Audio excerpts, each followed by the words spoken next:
ನರೇಗಾ ಅಂತ ನಾವು UPA 1 ಮೊದಲು ಅದು ನರೇಗಾ ಅಂತ ಬಂತು, national rural employment guarantee act ಅಂತ 2005ರಲ್ಲಿ. 2006 ಫೆಬ್ರವರಿ 2ನೇ ತಾರೀಕು ಅದು ಇಂಪ್ಲಿಮೆಂಟ್ ಆಯಿತು. ಗ್ರಾಮೀಣ ಭಾಗದಲ್ಲಿ ಎಂಪ್ಲಾಯ್ಮೆಂಟ್ ಕೊಡೋದು. ಈ ಯೋಜನೆ ಎಷ್ಟು ಸಕ್ಸಸ್ ಆಯಿತು ಅಂದರೆ, ವರ್ಲ್ಡ್ ಬ್ಯಾಂಕ್ ಇದನ್ನ ಒಪ್ಕೊಂಡಿದೆ, ಇಂಟರ್ನ್ಯಾಷನಲ್ ಲೇಬರ್ ಆರ್ಗನೈಸೇಷನ್ ಒಪ್ಕೊಂಡಿದೆ, ಯುನೈಟೆಡ್ ನೇಷನ್ ಡೆವಲಪ್ಮೆಂಟ್ ಪ್ರೋಗ್ರಾಮ್ ಒಪ್ಕೊಂಡಿದೆ. ಇದನ್ನ ಆಕ್ಸ್ಫರ್ಡ್ ಯೂನಿವರ್ಸಿಟಿಯಲ್ಲಿ ಕೇಸ್ ಸ್ಟಡಿ ಆಗಿ ತಗೊಂಡಿದ್ದಾರೆ.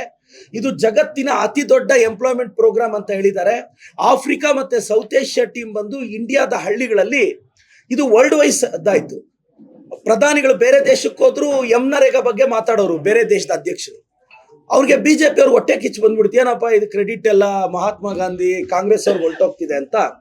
ಪಾಪ ಅವ್ರು ತಲೆ ಕೆಡಿಸ್ಕೊಂಡು ಈಗ ಗ್ರಾಮ್ಜಿ ಅಂತ ಮಾಡೋದನ್ನ ರಾಮ್ಜಿ ಅಂತ ಮಾಡಿದ್ದಾರೆ. ಶ್ರೀರಾಮಚಂದ್ರನ ಆಶೀರ್ವಾದ BJP ಅವ್ರಿಗೆ ಇದ್ದಿದ್ರೆ ಅಯೋಧ್ಯೆ ಅಲ್ಲ ಅವ್ರು ಗೆಲ್ಲಬೇಕಾಗಿತ್ತು.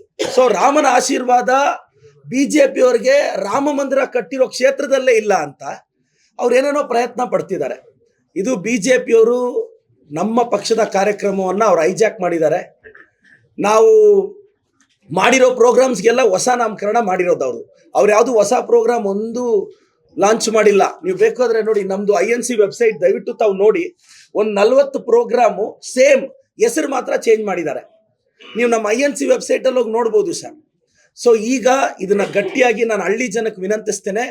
ಹಣ ನರೇಗಾ ಕಾರ್ಯಕ್ರಮ ತಂದಿದ್ದು ಕಾಂಗ್ರೆಸ್ ಪಕ್ಷ, ನಿಮಗೆ ಜಾಬ್ ಕಾರ್ಡ್ ಕೊಟ್ಟಿದ್ದು ಕಾಂಗ್ರೆಸ್ ಪಕ್ಷ. ಈಗ 41 ಲಕ್ಷ ಜಾಬ್ ಕಾರ್ಡ್ ಕರ್ನಾಟಕದಲ್ಲಿ ಆಕ್ಟಿವ್ ಇದೆ. ಇವತ್ತು ನಮ್ಮ ಜಿಲ್ಲೆಯಲ್ಲೂ ಅದು ಯಶಸ್ವಿಯಾಗಿ ನಡೀತಿದೆ. BJP ಅವರು ನೋಡಿ, ಈಗ ನಿಮಗೆ ಬೆಳೆಗಳು ಜಾಸ್ತಿ ಬೆಳೆಯುವಾಗ ಅವತ್ತು ಕೂಲಿ ಕೊಡಬೇಡಿ ಅಂತ ಹೇಳ್ತಾರೆ. ಇವತ್ತು ನರೇಗಾಗೆ ತುಂಬಾ ರಿಸ್ಟ್ರಿಕ್ಷನ್ಸ್ ಮಾಡಿದ್ದಾರೆ. ದಯವಿಟ್ಟು ರೈತರು ಬಡವರು ಎಚ್ಚೆತ್ಕೊಳ್ಬೇಕು. ಮತ್ತೆ ಮಹಿಳೆಯರು 1/3 ಜಾಬ್ಸ್ ಮಹಿಳೆಯರಿಗೆ SC ST ಕೊಟ್ಟಿದ್ದೀವಿ. ಅವರೆಲ್ಲ ಎಚ್ಚೆತ್ಕೊಂಡು ಈ BJPಯನ್ನ ನಾವು ಧಿಕ್ಕರಿಸಬೇಕು. ಈ ಹೆಸರನ್ನ ಖಂಡಿತವಾಗಿ ನಾವು ವಿರೋಧಿಸ್ತೀವಿ. ರಾಜ್ಯಾದ್ಯಂತ ಪ್ರತಿಭಟನೆ ಮಾಡ್ತೀವಿ ಅಂತ ಹೇಳ್ತೀನಿ ಸರ್. Thank you.